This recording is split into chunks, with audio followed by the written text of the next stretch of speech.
Honestly, probably better. I feel more connected to him. I don't have to pull out anymore.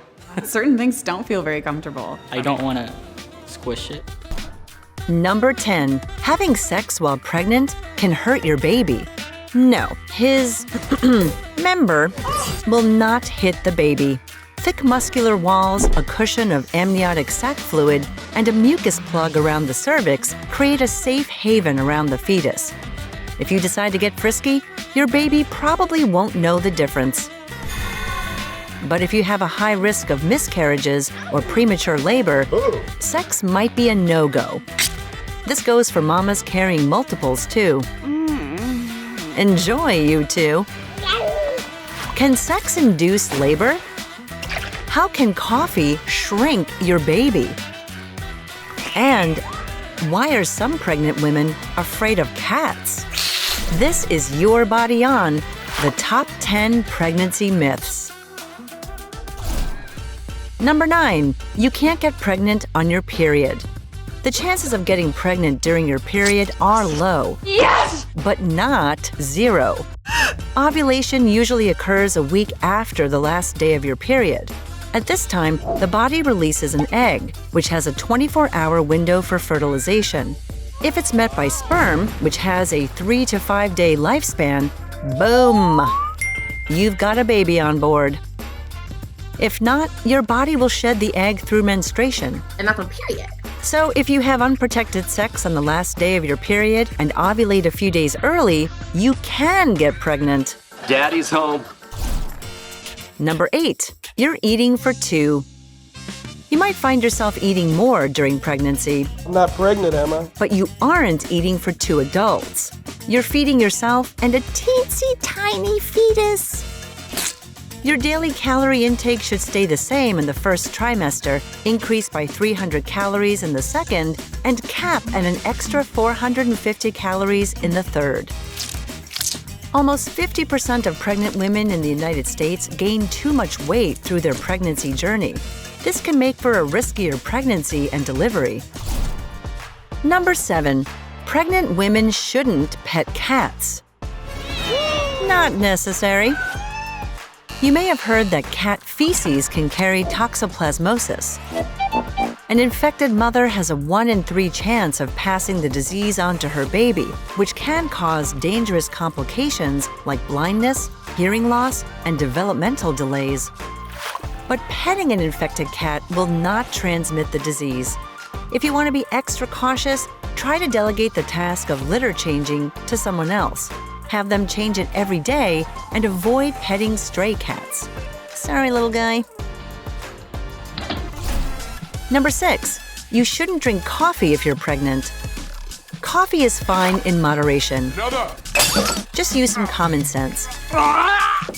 A daily caffeine intake of less than 200 milligrams, or what you'd find in about 2 cups of coffee, is okay for you and the growing baby. Coffee is life. But it might make the little one extra little. Thanks, Mom. Caffeine tends to constrict the blood vessels, which can limit the delivery of oxygen and nutrients to the fetus. As a result, babies that receive hefty doses of caffeine during development are on average smaller. Number 5. Hair dye can harm your baby. Being pregnant doesn't mean you can't have fabulous hair. The scalp absorbs such a tiny amount of product during dyeing that it's unlikely to reach the fetus.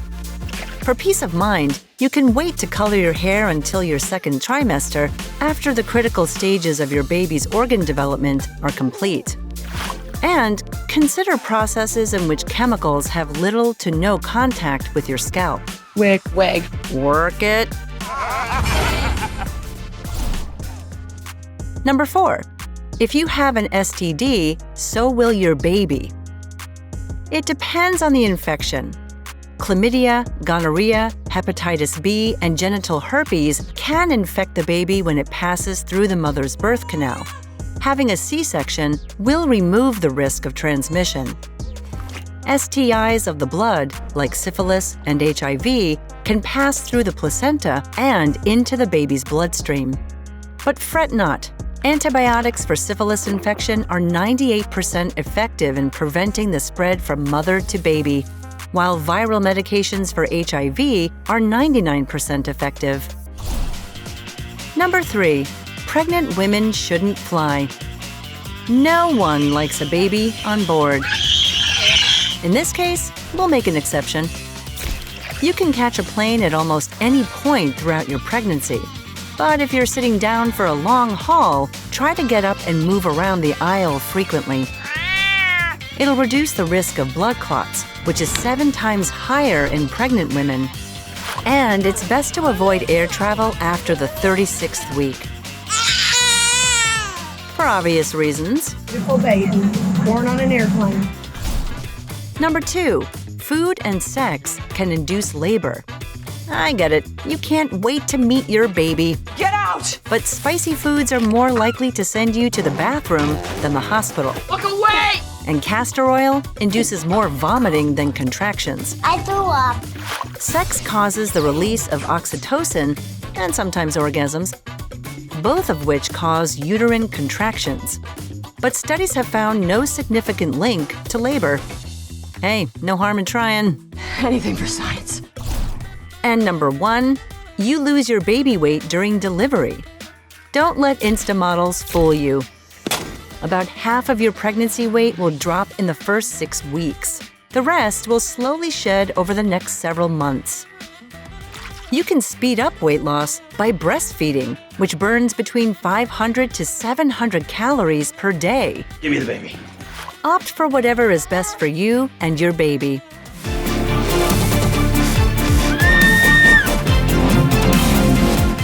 Have you gained weight? Do you feel dizzy every morning? Well, you might be pregnant. I'm pregnant. We're pregnant! You might think that being pregnant is just a physical journey, but it can cause hormonal and emotional changes as well. What should you do to guarantee a healthy baby? And how could being pregnant change your shoe size? We're gonna get fat. This is your body on being pregnant. Pregnancy occurs when a sperm cell from a male fertilizes an egg cell in a female's uterus. It usually happens after ovulation, around 2 weeks before a period is due. Sex? Yes, please. Pregnancy lasts between 37 and 42 weeks. It's measured and tracked in trimesters. Each trimester is around 3 months. So, if you find yourself with a baby bump, you might be wondering, what sort of lifestyle changes will you have to make? What should you eat? Is it safe to exercise while pregnant? What changes to the body would you experience? Well, we'll take a look, 1 trimester at a time. Okay, that was way more butthole than I was expecting. Trimester 1. It can be challenging to know the exact date when someone becomes pregnant. Sex all the time. The first trimester begins with the first day of your last menstrual cycle and goes until the 12th week of pregnancy. If you have a missed period, feel tired, and are throwing up in the morning, you might be pregnant. That's great! Luckily, pregnancy tests are quick and easy and are available at most drugstores. If your test is positive, congratulations! Someone's gonna get more attention than me. But you'll need to confirm the diagnosis with your doctor. I'm pregnant. Off. During this phase of pregnancy, you'll experience breast tenderness and mood swings due to all the hormonal changes. I just have a lot of feelings. You'll produce more estrogen and progesterone, enabling your uterus and placenta to transfer nutrients and help the baby mature. Have you noticed that your hair looks lusher and thicker? No. It's because of that extra estrogen. If you feel a frequent need to go to the bathroom, that's normal. I just hate myself. It's also time to quit drinking and smoking. They can affect a baby's growth and development. Devil child. Trimester 2. During the second trimester, you'll feel less nauseous and tired, but you might have back and abdominal pain. Your body will start swelling, and the added pressure on your forearm nerves could lead to carpal tunnel syndrome. You'd feel numbness and tingling in your hands and wrists. They think they're human. Also, you'll start to see a clear baby bump, and you might develop stretch marks. Not cool. During this trimester, you'll gain between 5 and 40 pounds, depending on your body mass index. I'm Cellulite Sally. And that extra weight could flatten out your foot's arch, so you could gain half a shoe size during pregnancy. Can I see your feet? It's important to keep a balanced diet with foods high in protein, vitamins, and fiber. And if you're trying to keep fit while you're pregnant, don't worry, exercise is okay. Yay. The Centers for Disease Control recommends moderate intensity aerobic activity for up to 2.5 hours per week. Well, I won't be doing any of that, but thank you. Trimester 3. In your third trimester, you may have back pain and have a hard time standing up. Your ankles may swell and it might be hard to walk long distances. And to make matters worse, you might have hemorrhoids. How dare you? Your growing baby will put pressure on the large veins in your rectum. And as your baby kicks and moves, falling asleep may be a challenge. So, if your kids don't appreciate you enough, maybe show them this episode. Let the nuns take care of the little stranger. You might also have Braxton Hicks contractions. They are a tightening in the belly that comes and goes. They help the body prepare for labor.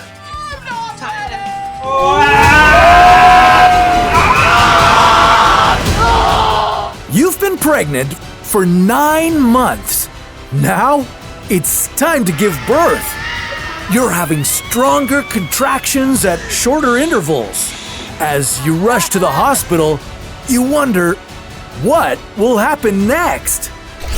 How long will labor last? And how will you manage the pain? Breathe.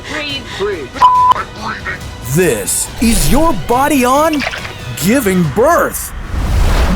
A pregnant person can choose to have an epidural, which is an anesthetic injection in your spinal nerves to block the pain. But epidurals have many side effects, such as low blood pressure or fever. Some people prefer to have minimal medication. For those who go with an unmedicated birth, prenatal yoga and breathing exercises can help lessen pain and build endurance during labor. So, what does unmedicated birth feel like? And when should a pregnancy resort to a cesarean section? Signs of labor. Strong contractions radiating from your lower back to the front are signs of labor. These feel like intense menstrual cramps. Contractions help open your cervix and make it thinner for delivery. This stage can last 12 to 19 hours. Oh, your water just broke. That's another sign of labor. It means the watery fluid that surrounds your baby during pregnancy is now leaking from your vagina. When contractions are coming every 2 to 3 minutes, you should go to the hospital if that's where you intend to give birth. Your doctor will check your cervix and monitor the baby's position. Walking, swaying, or squatting could help the baby move into the birth canal and help distract you from the pain. Your contractions are now longer and much stronger, and your cervix is fully dilated. You might feel nauseous, tired, and shaky, but it's time to deliver your baby. Labor. Your doctor will recommend a cesarean section if your baby shows signs of distress or is too big to be delivered vaginally. A cesarean section means your baby will be born through a cut in your abdomen and uterus. In the United States, about 30% of babies are born via C-section. With a vaginal birth, Your uterus acts as a pump to push the baby out of your vagina. Okay, are you ready? No! Push! Push! Push! The head comes out first. This may put pressure on your rectum. You might push out a small amount of stool during labor, but don't worry, it's common. Now your baby's head is reaching the opening of your vagina. During this stage, known as crowning, you might feel a burning sensation. You need to push gently to minimize vaginal tearing, or the healthcare provider might practice an episiotomy. It's an incision of your perineum, the area between your vaginal opening and your anus.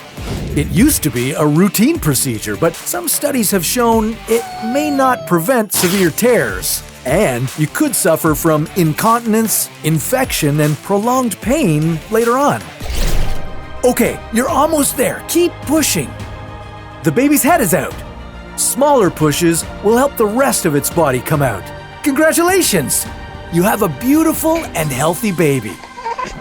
It's normal to feel achy and tired after giving birth. It will take several weeks to recover fully.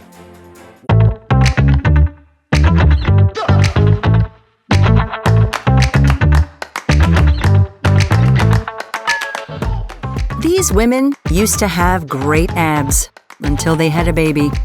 If this looks like your belly, you might have diastasis recti, a common condition where your abs separate from pregnancy.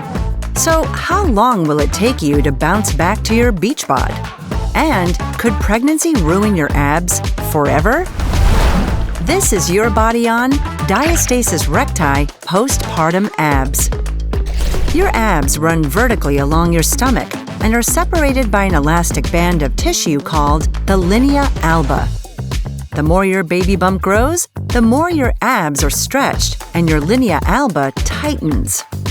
Luckily for you, it's highly elastic. But like any elastic, if you stretch it too much, it might not snap back with the same force. Ooh, ouch. So what happens if you're left looking like this? Okay, real talk, diastasis recti is much more common than you think. About 60% of mothers worldwide have to deal with it. It can also happen to men. Chances are you might not notice it right away. It's usually much more apparent after your pregnancy. The good news is, in most cases, your abs should return to normal about 8 weeks after delivery. But some women aren't so lucky. About 40% still have that droopy look 6 months after giving birth, and in rare cases, even longer. How will you know if you have it? You might notice you have a soft, jelly-like feeling around your belly button, and it doesn't count if you have actual jelly in your belly button. Coning or doming is common too. This is when your belly sticks out more than usual when you contract your abs. And if you're finding it more challenging to walk, work out, or get it on, well, there's a chance your abs are separating. Oh, and here's a fun one. If you pee yourself a little when you sneeze or cough, that could also be a warning sign. Clean up in aisle 5, please. What are the risks? If you've had back-to-back pregnancies, there's a higher chance, naturally. Or if your baby's a big little boy, those abs might need rehab, mama. And if you're naturally petite, your abs are much more vulnerable to stretching. Also, if you deliver your baby vaginally, there's a slightly higher risk. Is there any good news for women? How do you get your abs back? Depending on how severe your diastasis recti is, there are lots of ways to bounce back. Your doctor might feel your abs for gaps. Anything wider than 2 centimeters is considered diastasis recti. It can happen above your belly button, below it, or worst of all, right on it. That's one heck of an outie. You might be recommended specific exercises to help the area heal. Some people use elastic tummy bands to help support the lower back. But binding devices like these won't strengthen your core muscles and heal your abs completely. If all else fails, there's always plastic surgery. Surgery. You should only consider surgery if physical therapy isn't working or you're suffering from a severe hernia. That's when one of your organs pushes through the area between your abs. Ouchie. Cosmetic surgery, like a tummy tuck, is always an option, but a dangerous one. We did a whole video about tummy tuck, so give it a watch before signing on the dotted line. You can also opt for laparoscopy, a surgery that is only done with minor little cuts instead of one large one. It will take some time to heal, both physically and financially. Prevention. While diastasis recti is common, there are ways to lower your risk. Try and keep a healthy weight during your pregnancy. Work on maintaining good posture. Stand up straight with your shoulders back. Take deep breaths that expand your ribs and not just your belly. Avoid any heavy lifting and roll onto your side when you're getting out of bed. My breast implant popped again. Breast implants cause cancer. This is false. Multiple studies have shown no connection between breast implants and an increased chance of developing breast cancer. Also, breast implants do not prevent the detection of breast cancer, and regular screenings should continue after surgery. However, it is important to note that breast implants and other breast surgeries may be associated with certain health risks and complications, some of them deadly. My joints were starting to swell. My vision was starting to act up. And she saw doctor after doctor after doctor. If you think this is unbelievable, stick around for even crazier myths, from breastfeeding to the many supposed dangers of breast implants. Myth number 7. Breast surgery is only for enhancement. Although many people choose to get breast surgery for size or shape, many others seek this procedure to solve physical discomfort and health issues caused by large breasts. People who have large breasts often complain about persistent back pain, skin irritation, posture problems, and even restricted activity. Annie Hawkins Turner has the world's biggest pair of breasts, a whopping size 102 triple Z. Hot damn! They weigh 30 kilograms each. For comparison, imagine what your day would be like with 2 9-year-old kids strapped to your chest. Breasts even half this size can restrict a woman's ability to move and can severely impact her life. Most of the time, these issues can be fixed with breast reduction surgery. On the day of surgery, the patient goes under anesthesia while the surgeon makes carefully planned incisions around the breasts. Then, they remove the excess breast tissue, fat, and skin. Myth number 6. Breast surgery recovery takes a long time. While recovery time varies from person to person, most people return to work a week or 2 after surgery. Typically around the 6-week mark, you can return to your normal activities. Of course, everybody is different, and healing will be influenced by factors like your overall health, age, and how closely you follow your surgeon's post-op instructions. So while there is a recovery period, it's often shorter than people might think. Myth number 5. Breast implants cause autoimmune diseases. This concern comes from some patients who have developed autoimmune symptoms after getting breast implants. However, extensive research has found no evidence linking breast implants to the development of autoimmune diseases. While every surgical procedure has risks like infections, they can be treated with antibiotics. Discussing your health history and potential risks with the surgeon before the operation is important. Myth number 4. Silicone implants are dangerous. This is an outdated concern that came from issues with the design of early silicone implants. Today's silicone implants have undergone many improvements and rigorous safety testing. The Food and Drug Administration has conducted extensive studies and declared silicone and saline implants to be safe.